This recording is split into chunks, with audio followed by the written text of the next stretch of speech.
All right. By the way, the interview I did with Jackson on the Palantir Vision I channel watched it. It's one of his biggest videos. Oh yeah, of course.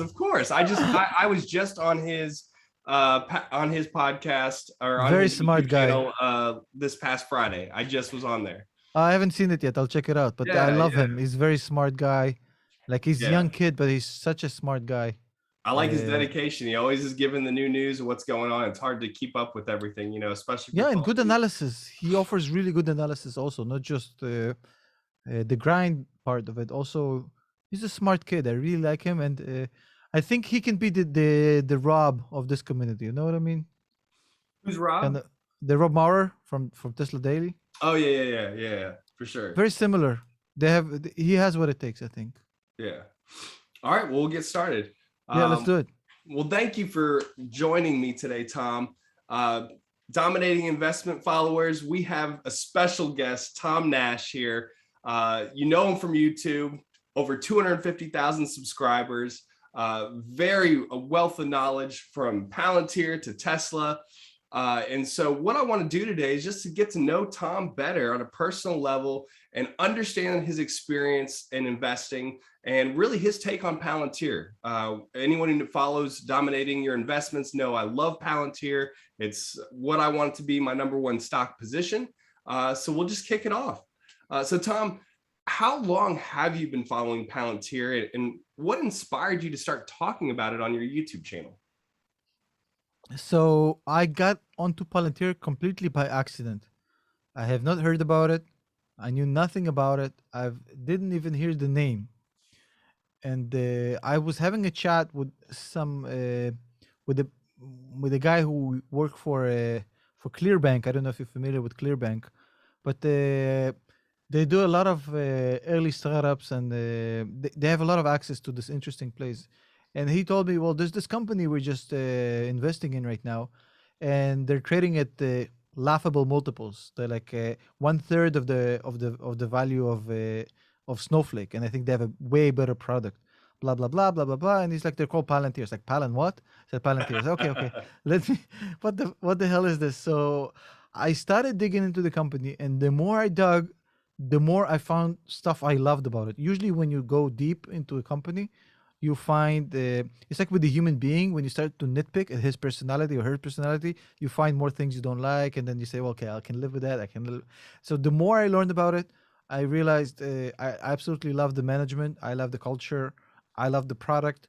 I love the industry, and I absolutely love their impossible to copy business model, where they spent 16 years or 17 years getting paid by the government to build this product that nobody can copy, which is something I thought was really brilliant. Only a madman like Peter Thiel can come up with a 17-year game plan. He reminds me, I don't know if you saw the latest Dune movie. I have not yet, but I've heard it's good. It's beyond good. So I'm a huge Herbert fan. I read all the books. So I also don't think that the Lynch movie from the 80s sucked. You have no idea what I'm talking about. There was a previous attempt to adapt Dune. Yeah. And in Dune, there's this characters that they call the Bene Gesserit, and they're playing this political game. Well, they're trying to influence politics, but they play on on centuries. They basically have this plan, and it's spanning a couple hundreds of centuries until they can get what they want. I thought that Peter Thiel was pretty much the closest thing to it as far as a human being. If you read 0 to 1, it's yes, his I mindset. have read 0 to 1. Yeah, so I have friends who read it multiple times. Justin O from my buddy from our own podcast, he read it. I think this is third time, and once you read the book, it's really impossible not to fall in love with Palantir, because he outlines everything there, and you can see that he executed to the T. So that's how I stumbled upon it, and I've been excited about it ever since. Awesome. So taking it to a different direction, kind of starting with your YouTube career, I know that you were a senior analyst for over 10 years, and then just stopped and to give back to the community and become a professional YouTuber. So what was that defining moment that made you realize you didn't want to work in corporate investments anymore? So I don't think it was an altruistic move. I don't think I did it to help other people, to be honest with you. I quit because I was freaking burnt out. Couldn't take it anymore. I had enough of office politics and kissing ass and not getting credit for my work and everything that comes along with working a corporate job. I mean, so I also had a friend that went through a really like he made a really horrible mistake and he was really in bad shape because he almost got fired and eventually. So I saw all of this happen and it's like I'd rather flip burgers than do this shit. Basically, this was my mindset. And when I quit, I didn't have a YouTube channel like to lean on. I had a small YouTube channel, which is like a hobby channel. I don't think it was monetized. Maybe it was monetized, but it was making beer money at this point. And I just thought I'm quitting and I don't care. I'll figure it out. I just don't want to do this anymore. And I I I said it on my YouTube channel. I said, "Hey, I'm gonna do this YouTube thing for a while." And people like, "You going full time with like 6,000 subscribers? You crazy?" I said, "Yeah, I'm gonna do it because I really didn't have a plan and I didn't think it's gonna work out, to be honest. But I just said, well, let me do for a few months what I absolutely love, and I'll figure out what I really want to do later." And that later never came because it blew up. I had a few lucky videos that blew up, which exposed me to a larger audience. And then what happened is what I think it's really sad sometimes. You know, when you go in this, like if you go in London, for example, you take a walk, you see all these like mega talented musicians playing on the street. Like and for you can look at these guys and you can say, well, like 50% of them can be in the recording studio right now and make music that I'd buy and pay for, and yet they're playing on the street. The only difference between them and the guy who got signed is basically exposure. Sure. Some are more talented, but a lot of the time it's just lack of opportunity. And I felt really lucky because I felt like I got that exposure, and people said, "Well, yeah, we like what you have to say, and we'll stick with you." And I've made some adjustments since then. I try to keep it as honest as possible, as far as not selling people anything. I don't do any promotional stuff. I don't get paid for anything. I just wanted to be like a source of information and teach people the stuff I kind of learned along the way. And because I felt like on YouTube, others people are trying to sell you something. So when they explain something to you, usually there's a, well, and if you want to learn more, buy our advanced program, blah blah blah. And that There's a fucking hidden agenda. yeah, and it cringes me out. It's like I don't want to be that guy. And on the other hand, there's people who do it for free, but then they're so smart they don't understand that they have to simplify it to make it easy to understand for people who are like regular people like me. And I was like, nobody explains this stuff in a simple, easy to understand manner. And I thought to myself, well, I think I can do it. And I think people click the most with what I do is because I take stuff that seem really complicated, because these rich fuckers, they think that they're going to be worth more if they present it as this brain surgery, space travel, but it's not. And I simplify things. So listen, it's not that complicated. Looking at multiples, running a DCF, it's very simple stuff if you just uh, take a few minutes to learn the basics. And I think people click with that. And I guess I'm one of the lucky ones who got a deal, in that analogy to the musicians. And there's not a day goes by where I don't say, well, thank you God for this, because it's not like I feel like, oh, I arrived and I piss gold and you know, my shit don't stink. I just basically, I'm aware of how lucky I am to do this. And still to this day, I'm sure you probably do your due diligence and research and constantly trying to stay up and learn more on not only your positions, but what's going on in the market, right? Yeah, and it's getting harder because the way this market moves, it moves way faster than it moved even 3 or 4 years ago. Everything just shifts on a daily basis. It's really insane the way the market works right now. Uh, I try because so for me, it's not as complicated for compared to like guys who do day trading or swing trading, because my work rounds entirely on long-term investing. So little news like we have today, for example, with the Hertz deal for Tesla, yeah. Tesla, it's cool and it's a nice piece of information. It excites me, but I'm not gonna buy or sell Tesla. Like I could have bought a shit ton of Tesla in the morning when it came out, but I don't do that because I don't feel it's my game. It's like if I was a center and I was like 7'5" and I was huge and I had like a shack and I would be trying to shoot threes, I might hit a few threes, but like my game is inside. So my game is long term. So in that aspect, since I'm a macroeconomics guy, I love macroeconomics. I love long term investing. So my research is kind of more kind of relaxed. I get to sit down and really take my time with shit. I don't have to jump every day on the and see where the trend line is going. None of this. I don't have any options. So I'm a complete old man in a young man's body, bro. Hey, I'm right there with you. Anyone who's listened to the podcast or our YouTube channel and Pounding the Table know that I'm in it for the long haul. The nature of the market is always it goes up and to the right over time, right? You have to have the patience and the diligence to do your homework, understand your conviction. You can't buy conviction in stocks or borrow it from someone else, but also to be able to hold through those dips and then ultimately the power of compounding will take care of itself. And by the way, if you don't believe, the fear will always beat you. So the only way to create confidence is by investing in stocks that you have personally high conviction in.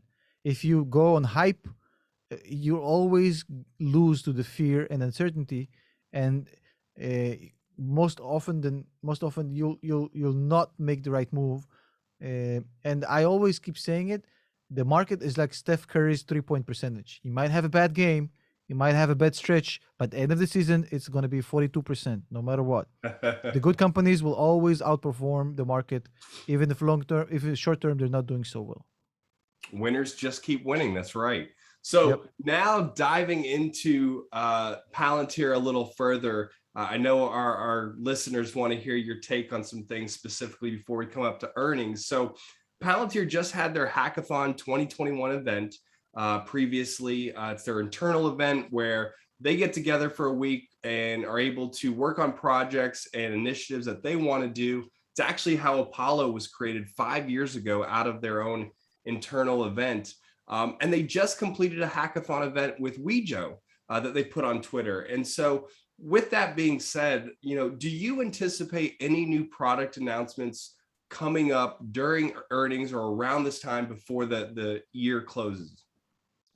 There's no way in hell any products are going to come up from this hackathon in the next month. However, do I think that there were seeds planted for big things? Hell yeah, for sure.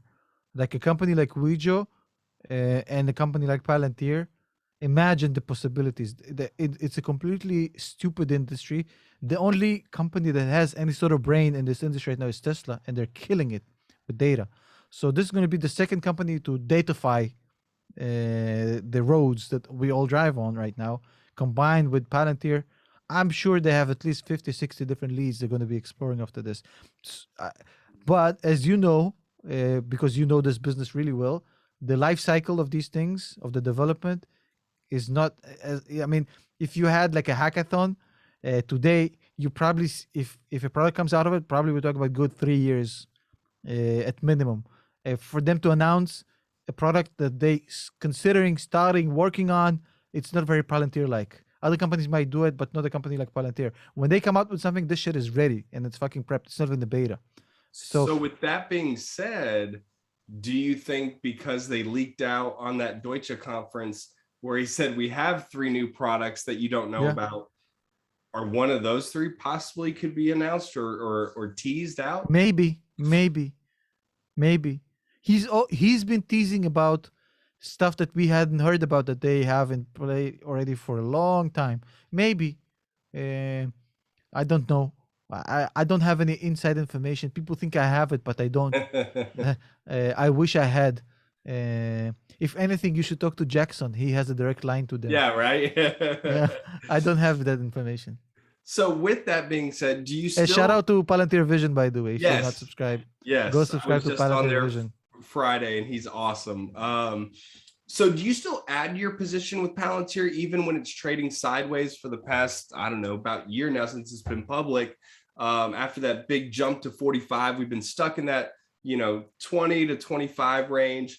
a little higher than that. Do you still add and keep building, or you've already added so much now you're kind of waiting for some catalysts? No. I just bought. I'm looking on my app right now. So I bought $80,000 of Palantir to add to my position. When did I buy it? I bought it on September 20th, 80,000, and then I added another 20,000 a couple days ago. So I just added in the past month 100,000 to And are you Palantir. just DCAing that off of set dates? Like, hey, I'm not No, I even don't have. Okay, I'll explain. So for me, DCA for Palantir is meaningless. So I buy it the moment I have a disposable income and cash to buy more, because for me entry price is irrelevant.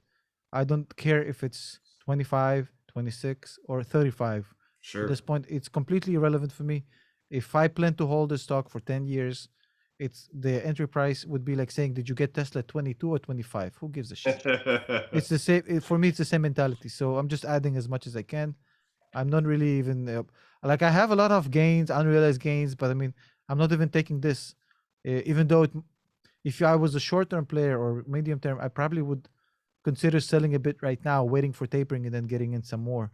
But I just don't want to deal with this kind of mental energy of trying to time the market. I just buy No, as much I as I can. agree. I agree. And that's what I've been doing. I've Yeah. literally, as soon as my 401k comes in on the check, building it up. I've only known about Palantir really for about 3 months. And my goal is to get it to my number one position. It's number 7 already.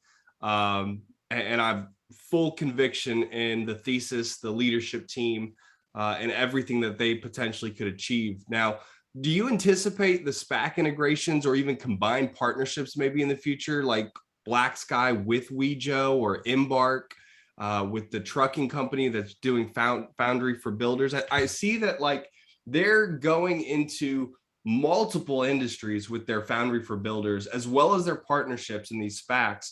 And what's really exciting is they're all emerging technologies, and some Yeah. of them even seem like they could communicate to each other. They could actually work with Apollo and actually provide new products. So I just would love your thoughts on that. Yeah, and some of the stuff they invested in are freaking futuristic as hell. I forget the company that does the exoskeleton. It's like next level stuff. Sarcos Yeah, Robotics. yeah. It's insane stuff, like unthinkable stuff. Uh, I think that what they're trying to do here, and this is me guessing, I don't know. I haven't spoken neither to Alex nor to Peter. Don't know any of them. I've never spoken to them. What I think they're doing is basically compounding. They're betting on themselves. So they're basically launching these uh, mm, mm, so Foundry to date was like you needed to be like an Airbus or that magnitude to use Foundry, and the Airbus really did well with it, exceptionally well. So Airbus thank the lucky stars for ever trying this to build Skywise, because Skywise has been very good to Airbus and their client suppliers, and even Boeing actually enjoyed the qualities of Skywise, yeah, but it's Foundry. Right now, they're trying to do the next logical move, which is to expand the total addressable market by going after smaller companies, which is something they haven't done before. And they literally are saying, "Well, we believe our shit is so good that we're going to invest in the clients that are going to use our shit, because we believe that our shit is going to make them a leader in their category." So that shows me a lot of faith in what you're selling. And it's almost like, I don't know, you work in this industry.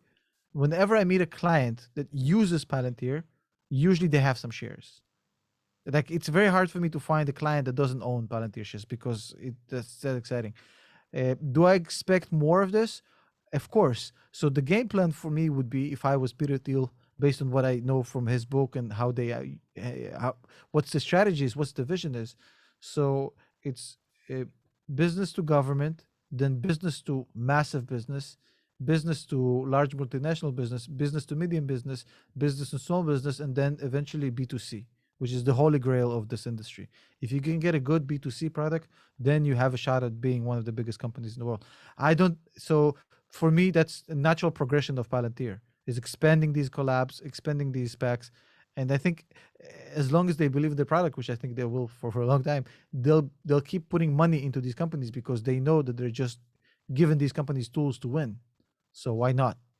Do you think because they have a wide variety of industries they're playing in, right, and a lot of it's emerging tech, that they could even potentially define what a foundry product would look like for EVs in general or satellite companies? Like, you look at what they did with Skywise, right? Like, they're now the industry, that is the industry product for Yeah, airlines, it's a standard. right? It's the industry Yeah. standard. Exactly. 130 airlines use it.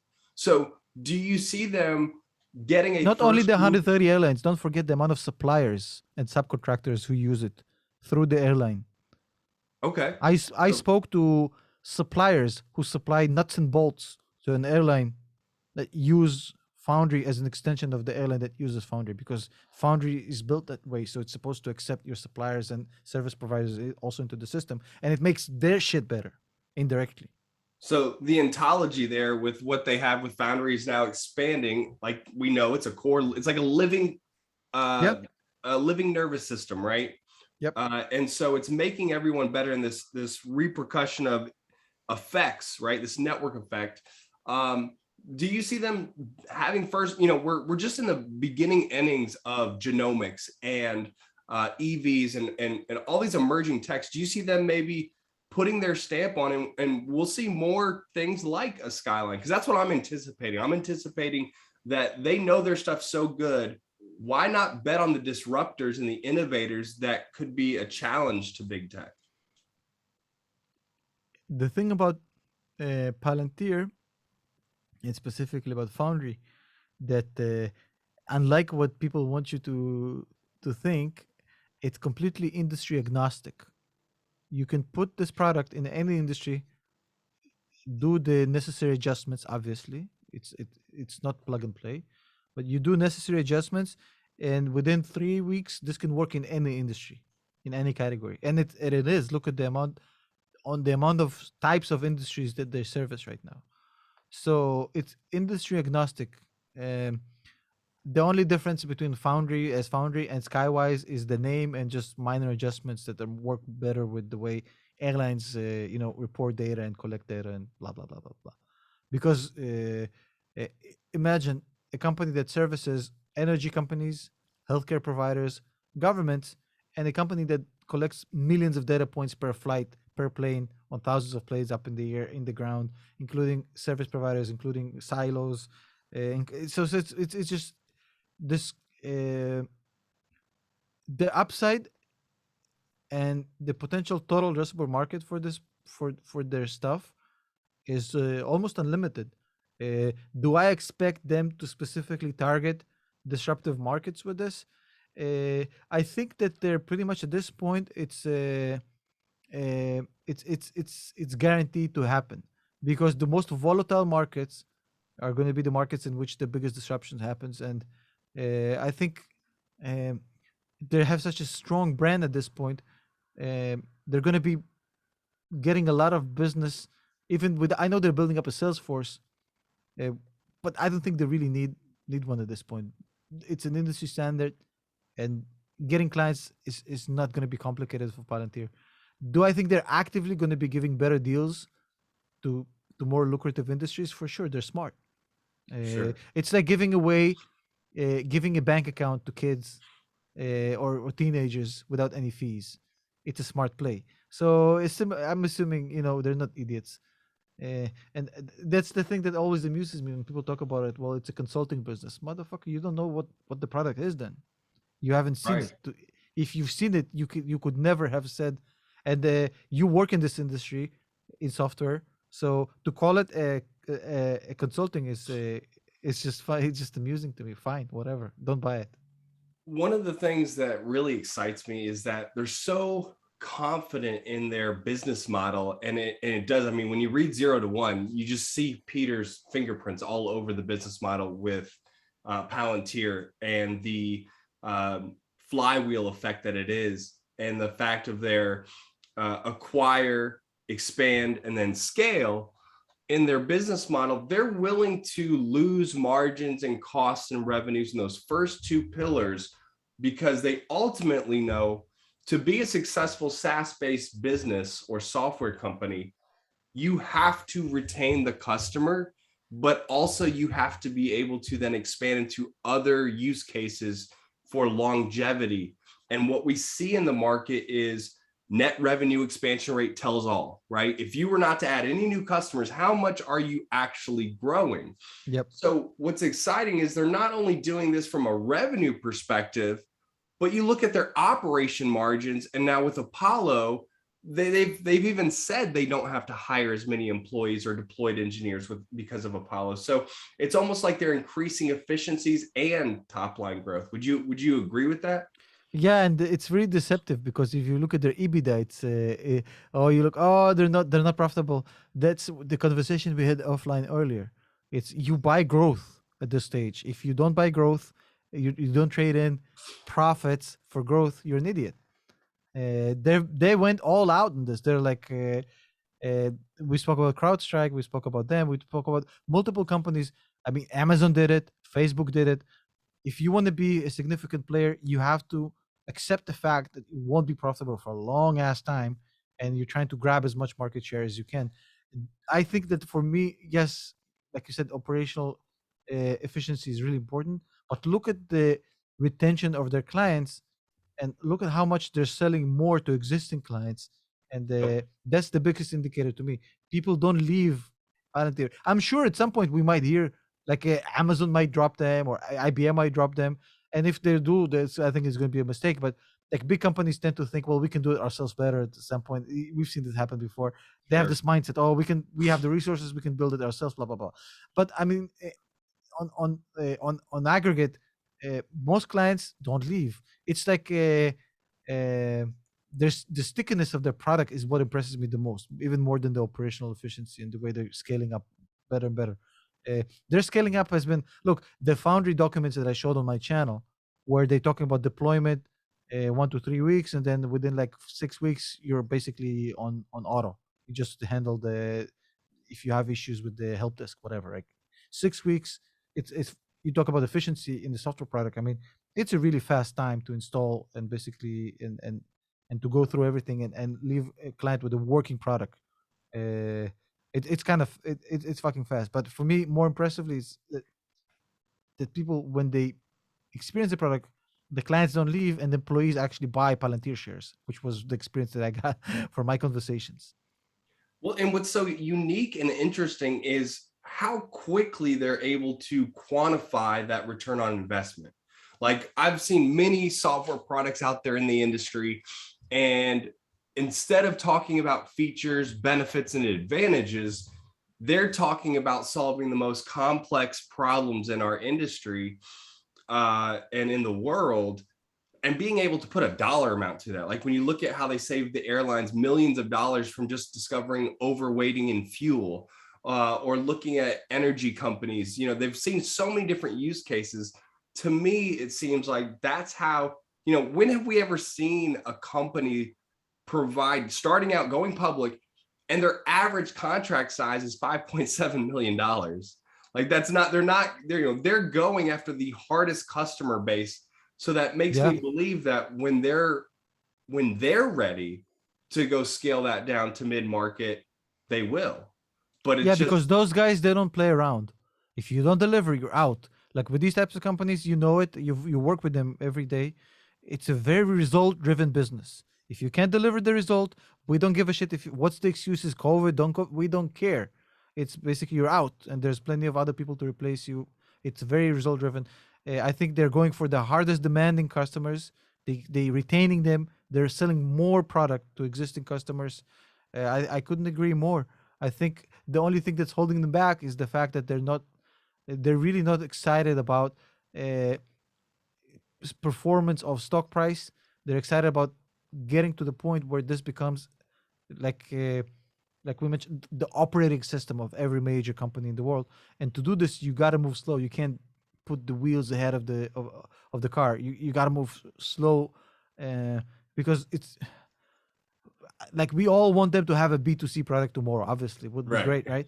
But if they take their time and it takes 5 to 7 years, or maybe in 5 to 8 or 9 years, I think that's the smart play. That's the way to do it. I mean, eventually, I think this is. if you're playing long term, you'll sacrifice current hype for future potential, which is And it exactly what feels they're like doing. that's exactly what Alex has said in every interview. He's been consistent across the board as far as his viewpoint on shareholders, returns, stock-based compensation, that this is not a stock to invest in for a year. And I've heard you say this on your channel, right? Like, this is not a Yeah. get rich quick scheme. Like, this is a generational company that's trying to change multiple industries, but has a long-term vision. What I think I get so much excited about is that it's founder led and that it's vision led, and that it seems like And it will always be. yeah, That's the thing about no other company. You work in software, I work in corporate. I've never seen class F shares like this in any. I've probably it exists, but on large, like on major multinational public companies, I have never heard of these class F shares that they have. Like, it's the first time I've seen it, and I find it funny that people criticize it. Oh, motherfucker, are you kidding me? I That's the want them to biggest have sell. that. Yeah, that's the biggest selling point. Nobody can ever make decisions on the top of the head of Peter and Alex. I mean, forever, ever, ever. Whatever happens, they cannot be diluted out of them. They're fucking for life. So that was, I think, a brilliant move. So uh, even imagine, like, what happens usually in big companies. You go public, you lose control. You get investors, you lose control. You get strategic partners who also get some shares, you lose control. Eventually, you don't get to make the decisions, and people who are idiots are basically forcing you into bad decisions. So in this case, Exactly the right. people who know the best about the business, they're always going to be in control. And if you don't like it, don't invest. If you don't like Alex getting a lot of shares, a lot of options, don't invest. If you don't like the fact that they're not profitable, don't invest. If you think they're a consulting company, don't invest. We don't fucking need you. No, that's Simple. so true. That flywheel of effects of you go public, then you're answering to shareholders. Depending on the shares and what institutions are buying, more and more decisions get lost, and it becomes harder to be founder focused and have that vision to continue to keep it consistent, and also the culture within the employees, and the fact that they were able to keep employees for 17 years, majority of them, before going public. Well, that's what happens when you give a stock-based comp, a lot of it. Yeah, If you had a stock-based comp of that magnitude, I mean, it you're would not be leaving. really, you're not leaving. I mean, why would you? You're a massive shareholder at this point. Why would you leave? Tesla, by the way, is doing the same thing. Not to that extent, but I've spoke to multiple former Tesla employees who have millions of dollars in Tesla just from stock plans, and they did it first, and I think Palantir is doing the same thing. I mean, and people criticize it. Oh, look at how much share dilution. Motherfucker, that's not share dilution. That's called retaining employees, retaining management. It's like they don't understand that this is not a zero-sum game. So when you dilute, you either get cash or you retain employees. So they say, oh, look at the dilution. Don't you understand that your 10% now going down to 8% is worth the same by definition, maybe even more if you retain good talent? Right, exactly. And you So see these with idiots, the Three Stooges, I forgot their channel name, talk about, oh, look, the 17 pillars of investment and the Palantir, look at the fucking clowns pretending to be value investors, misinforming people about what dilution really means. It's fucking annoying. Idiots. no, I would agree. And just, I want my top talent and I want my company culture to stay intact, because if it doesn't, then that's where execution falls off, right? You want your Definitely. employees to be excited and want to be there. And I still see that vibe in every video and every piece that I've seen, along with Glassdoor ratings. So, you got to do your homework, right? We're not saying take our word for it. Go do your own due diligence. Go look at what they've accomplished. But And that's the toughest resource to compete on today. Dom, look, you notice how Elon has been doing. What do you think AI Day is for? Why do you think Alex Carr puts out his interviews on YouTube? Like when he it's talks to about the give company. those insights. It's they're doing this because they're competing. They're competing for the most important resource right now in the market, which is talented employees. Yep. The top 20% of companies are competing for the top 1% of employees.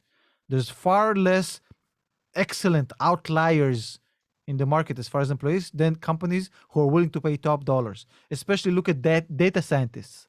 If you're a good data scientist, I mean, you're banking like you're a millionaire.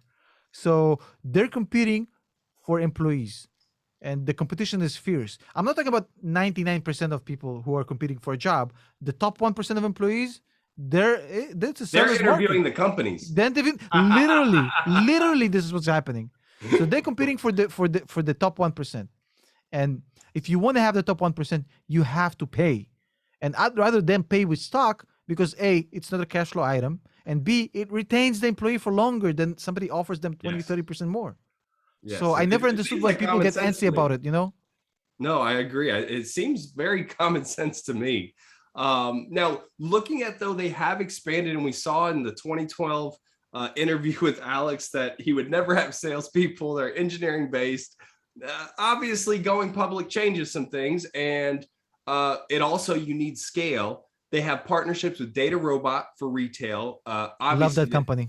Yeah, the Love that company. AWS partnership as well, and they've won awards with AWS as being one of their best partners, and then IBM. So with those three partnerships, do you anticipate or hopes, I guess, that in 12 months from now we actually see some more insights as to results that are happening from them selling that product or being an advocate? I don't know how important the IBM partnership is. I don't know enough about it. Whatever, I don't know, because for me, like the big player in the market as far as ERP systems, and the AWS is killing it on the ERP side. They're the market. So the AWS project for me is, I don't know what they do with IBM. I don't know how much clientele IBM has. Sure. They probably have a nice business, but it's nowhere close to the stuff that they're doing with Amazon. So don't know this. I don't know. That's fair. Yeah, I don't know enough about don't for me. It's not one of the important stuff about the company. The AWS project is really key to me. I think that basically with what they're doing in this. Okay, so here's a simple question for you: would you agree with me that Amazon is a company of literally unlimited resources to develop new product and new services? They're the closest thing that comes to it. Okay. So if that's the case, would it not make sense for them to build something that they don't have to share the profits with another company? Yeah. Okay. So if you have the biggest, richest motherfuckers in the neighborhood, the biggest, baddest guy, and is teaming up with you because you think he's teaming up because he's nice, because he's generous, or because he says, I can't fucking do it on my own because they have something unique that I must have, which I cannot replicate. So some people say, well, they're going to kick them out because, well, I want to see you try replicate this. I want to see you try. Why don't you try and let's see what happens? Because for me, those partnerships is a validation of the quality and the moat of whatever it is Palantir is selling. I would agree. And the people in the interview, in the media said about the DataRobot partnership, well, why are you partnering with them? Couldn't you just do it yourself? And it wasn't, and Sankar quickly corrected everybody and said, we're synergizing here to deliver a outcome that's best for both companies as well as the customer. But wait, they're two completely different companies. They do completely different things. People don't understand the DataRobot partnership. DataRobot and Palantir are not competitors. They're in a completely different industry. DataRobot, basically, they're data scientists, or at least automated data scientist interfaces for large businesses where they mine data for you. They'll get you out of your organization the best data. Palantir will take this data and make it mean something. It's a completely different thing. People don't understand that enough, and they get confused. Well, why are they teaming up? Because it's fucking apples and oranges. Yeah, and also it's accelerating both businesses because they're not competitors, right? They're not eating market share from each other. Now, changing gears to learn more about your approach. You said long-term investor, not stressed out about the macro or day-to-day industries of what's happening in the market, just like myself. How many total stocks do you hold if you had to throw a number out there? Is it a big portfolio? Is it small? No, I have under 15 stocks in my portfolio. Okay, so it's much more concentrated. No, I don't believe in the ultra diversification. I Okay. don't believe in that. If I was running an ETF, that's a whole different thing. If I was running a fund, it's a whole different thing. As an individual investor, I don't I don't have this need to over diversify my portfolio. I'll explain why. So diversification is a it's either a risk management tool or it's a multiplier. So for depends on what you're doing. If you're a venture capitalist, then diversification doesn't you don't manage risk with it. You're actually scratching lottery tickets, and Mm-hmm. you hope one will be the next $50 billion company, and that way you win, even if the other 49 are not.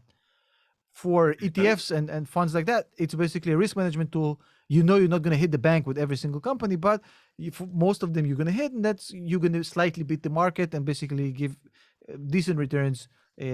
Nice to have, but not necessarily kind of thing. For me as an individual investor, I'm trying to kind of get in between of that. So essentially, I don't want to have all my eggs in a single basket, but I don't want to over diversify myself to the point where I'm pretty much tracking the SPY 500. I Mm-hmm. want to scratch the lottery tickets as well. So I'll have significant positions in Tesla, in Palantir, companies like that. But and have I have some ETF, the S&P 500, and some other companies. But it's not about uh, managing managing a 45 50 company portfolio is a fucking headache I don't need, to be honest. I can't do it, and it's just it's not in my in me to do it. If I believe in the company, it's usually from a business perspective. I think they're going to be a leader within the next 5 years. So I don't think there's too much of those, if you know what I mean. There's Sure. not a lot of companies that fit that profile, and I think in my portfolio I have the ones that I believe in the most. So I think there's a couple things that you hit on that's so important for our listeners. One, you know yourself. You know what type of investor you are and what would stress you out. What's maybe more time than you'd rather give to a style of investing. But also you have a threshold of there's a level of excellence that is required to be one of the stocks that you hold. Definitely. Um, Because like I think Warren Buffett said it. He invests in companies, not in stocks.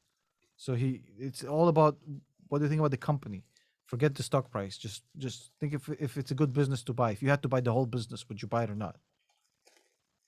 No, and that really narrows it down. When I'm going through my portfolio in my head, and I'm like, that really does narrow it down because there's a few companies that you could easily say that they're like, yeah, I'd buy that whole business. I'd feel confident to risk my life savings, Yeah. but there's others that not. So then it kind of gives that But the defining others can be line. lottery tickets, though. They can be lottery tickets, and you never know which one's gonna pop. It's okay to scratch lottery tickets. It's just what I don't like and I don't condone is like the ones who like YOLO into like some Oh crazy yeah, play. That's just insanity to me. That's like Russian roulette style stuff. I hate that thing. sure, sure. So coming to the close, have just a couple fast questions here, rapid fire. Let's do What it. was your best investment decision, and what was your worst that you can recall, or biggest investing mistake? I think the best investment decision I made, obviously, investing in Palantir. My worst, uh, I sold some Tesla shares at 5 minutes before the market closed, before the announcement of the split. Oh, It was a planned sale. It was something I planned in advance, and I was basically trying to trim the position to get some other stock that I needed. And I didn't give it the second thought. I wasn't playing Tesla. I was just okay. But I have some upside there, blah blah blah, and I'm gonna trim it. And basically, took a shower, came out of the shower, and they announced the split. I was like, mother. I lost a lot of money on that. Like, if oh, I waited for 5 more minutes and said, I'll do it tomorrow morning, I would have saved myself a heap of money. But I guess that's part of life. And I made a video saying that if you think that the people who talk about this on TV, on social media, they don't make stupid decisions, they don't lose money, I mean, they're liars. Everybody makes bad decisions. Everybody lost money in the stock market. It's just part of life. Uh, Pretending like you're the next best thing since Warren Buffett, which some channels do, and I feel it's just fucking ridiculous, fucking fake as fuck. Yeah, and how I got started in investing, me personally, my story was when I leaving index funds to learn that you can beat the market. It is feasible. It's not this thing that can't be done. It actually is very feasible with the right patience, the right ability to Your chicken is ready. Yeah, I know. I know. I just got a text there, so we might leave that in just for bloopers there. Put a fork in it. But really to look at holding it long term and to pick these companies. I saw Motley Fool actually say, hey, look at our track record. I'll put out all my I'm losses. doing an interview with them tomorrow, by the way. Oh man, see, I'm getting out. Yeah, see, my brother just had his baby, so I'm probably getting a whole bunch of pictures there. Okay. Okay, go ahead. I don't mind. Yeah, so with that, they put their track record to the test and say, hey, we've made bad mistakes. What we do know is our winners win, and we're going to hold and we're going to prove out that you can be diversified. You don't have to have a very super concentrated portfolio, but you have to know what works for you and do your homework. And so I took to that, and then of course met the Pounding the Table team there and have similar philosophies in a lot of areas. And it's panned out well. And so what I want to tell listeners is that you're living proof, for myself as well, is that you can beat the market by doing your homework, by picking good quality companies, not stocks. And I guess dovetailing into that, what do you set your criteria for that makes a company investable? Like if you said 15 stocks roughly you have, what would it take for a company to be forced their way to be a 16th stock in your portfolio? First of all, I have to love the management. If the managers are not, if this management is not rock stars, I don't want it. I don't want like like a quarterback. You don't want a game manager. You want like a Brady. You want a Peyton Manning. You want a superstar, like the guy they have at SoFi. You've seen the SoFi management change they did. They got out. They got like a Brady Quinn out. They got the fucking Tom Brady in. So a couple years ago, I believe, they got a guy. His credentials like so. Management is number one. Potential total addressable market has to be number two, and they have to be able to disrupt their way into becoming one of the top two players in their industry. If I don't believe they can do it, and because like for example, like I had a company, I'm not going to say which, I don't want to bump people out, but there's a company that does 3D printing, very popular, everybody loves them, and the reason I decided not to invest because I figured that the total addressable market is just not big enough for them to do that. It's the same thing I say about Palantir. If Palantir don't come out with a B2C product eventually, that vision of the $1 trillion company is never going to happen. So for me, that's it has to be of that magnitude. It has to be something that's it potentially can become one of the biggest companies in the world. Otherwise, I'm not really interested. So you can otherwise just put your money in the S&P 500, like you mentioned earlier. Yeah, S&P will give you 8% per year. 8% per year is better than you can get renting out apartments. It's a fucking great return, and you can cruise. So if you're either in the S&P 500 or you're really trying to hit it big, anything in between is just you're not gonna beat the market by playing like you're not gonna beat the S&P 500 by playing the same game the S&P 500 is playing. You know what I mean? Yeah, I forget what the statistic is. I think like the companies that were in the S&P 500 15 years ago was like 90% different than what it is now, right? Yeah. Like innovation always pushes things forward and change. And so, and you can't imagine that either. That's one of the funny things about the Palantir valuation is people don't think about them coming out with new products or imagine what possibly could happen, opposed to just putting them in a box for 30% year over year growth. Here's your 3 products, and that's the company. But that's the thing, like we don't evangelize Palantir. I serve my audience who loves Palantir, and I give them the information I think they're looking for. I don't try to convince people to invest. I mean, I don't give a shit. Don't invest. I don't care. Like we honestly don't. Anyone will tell you the same thing. Just don't invest. What's the problem? People start to debate with me. Well, don't invest, motherfucker. We don't. Exactly. That's the Yeah, end of the no. argument, right? Short it, go crazy, bro. I don't care. Like, no problem. I don't mind. So final question here. What lessons have you learned from investing that you could share with your audience for someone who's starting out and just it's scary at first, you know? I was scared at first to Yeah. start that process, but to realize if you don't start today, you're losing money by not getting involved and taking ownership of your money. There's a story about I think it's an old Chinese story. I think it's old. I don't know. I didn't make up this story. It's not mine, so I don't take any copyright on this. But the story is really good. It's about I probably am screwing up the story a little bit, so the people who know it, forgive me, please. So the story is about an old Chinese farmer, and he's living a very modest life, and he's with his wife and his son, and he doesn't have anything beyond, you know, their little shack, their little piece of land, and the horse. And they work every day on the farm. They make their food. They sell a little bit in the market. They make ends meet, like, you know, 90% of people in the world does. Sadly, a very tough life. And one day the horse runs away, and all the villagers, they come up to him and say, well, that's horrible. Those are horrible news, bad news. And then he says, well, I don't know, maybe. And they were like, oh, like, they look at him, it's like, what do you mean maybe? Like, he says, I don't know. And they're like, okay, whatever. Like, so they leave. Next day the horse comes back, brings with him another pack of wild horses, like five wild horses. So now he has 6 horses. And everybody's like, this great news, amazing news. And he's like, well, I don't know, let's see.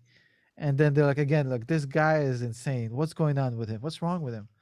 So they try to tame these horses, and him and his son are working really hard trying to tame these horses. And then his son breaks his leg, falls off one of the wild horses, breaks his leg, can't work. So all of a sudden he can work. That's like 50% shortage of manpower. That's pretty much him and his kid. Again, all the people come up, bad news, and he's like, well, I don't know, let's see. Then a couple of days later, a huge war starts, and the king comes to draft all the young boys to the military to fight in the war. And everybody gets drafted apart from this little kid because he has a cast on his leg and he can't go to war. So then again, and then the villagers come up, and then blah blah blah. So you can go all day. So why am I telling this story? Is because from our own perspective, at a certain day you might look at the stock market and you may say, well, this is really bad. If you're just patient with it and you give it some time, the answer might be different if you just give it a couple days. So I would just tend to not get over hyped or over sad about things that seem like they can never be good or bad. And that's the main. Keel. Yeah, I think the main thing is just kind of just flow with the way, flow with it, go with the punches. Don't think that you can see the entire progression of a company's life cycle because you think they had a bad day. No, I think that's very spot on, and it's one of the benefits of being a long-term investor. You're not stressed out about, tapering and this and that. Like, I know tapering is going to happen. We're probably going to go lower on growth. Am I going to start selling shares for my growth stocks and try to protect those gains and then try to get back in? For me, no. I know for me, I'd rather I know I'm holding these, at least the next 10, 15 years. I'm just going to add. I'm going to add with the cash that I have on those dips. But to play it back and forth and when to get in, when no one thought when it dipped down and COVID hit that March 2020, it would spike all the way back up very quickly. Yeah. Look at the S&P 500. Whenever it had a dip, it had massive dips for a long time. It always bounces back up because much like the US economy, which you don't want to bet against, you don't want to bet against good companies. It's the same thing. Well said. We'll leave it there. Tom, thank you so much for joining us on Dominating Your Investments. Guys, you have to check out his YouTube channel. If you haven't, go there, give it a like. Also, make sure to follow him on Twitter. Even though he says don't smash anything, I'm telling you, you will smash it. You will like it. Thank you again for coming on the show. No, it's my pleasure, Dominic. And in case you're watching this and you have not yet subscribed to Dominic's podcast and channel, I'm going to come to your house and I'm going to beat you up. I'm just kidding. Thank you. But you should. So much. Good. I'll see you soon, buddy. All right.